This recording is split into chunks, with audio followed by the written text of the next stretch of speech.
Yeah బాబు బాగున్నావా? నాన్న నిన్ను రావద్దని చెప్పానుగా నా ఇంటికి. ఏంటి ఇంటికి రావద్దంటున్నావు నన్ను? అవును. ఏంటి నా ఆస్తి అంతా లాక్కున్నావు, నన్ను రోడ్డు మీద పంపేసి వదిలేసావురా.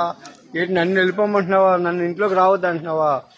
ఏట్రా ఇలాంటి కొడుకుని కానీ నేను ఎంత తప్పు చేశాను రా.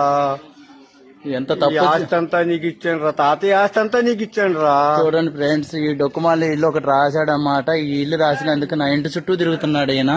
ఈయనమో నా పెళ్ళమేమో ఈయన వస్తే తిండి పెట్టనంటుంది. ఇప్పుడు నేను ఈయన కావాలనుకోవాలా లేకపోతే నా పెళ్ళాన్ని కావాలనుకోవాలా? పెళ్ళాన్ని వదిలేసినోడు అంటారు, తండ్రిని వదిలేసాను అంటారు.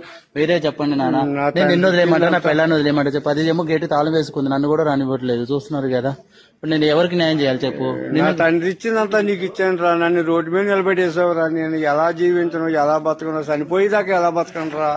అబ్బబ్బబ్బా, నేను ఎంత తప్పు చేసి కర్మ చేశాను రా నిన్ను కానీ కొడక. పోనా ప్లీజ్, ఏమనుకోకుండా వెళ్ళు.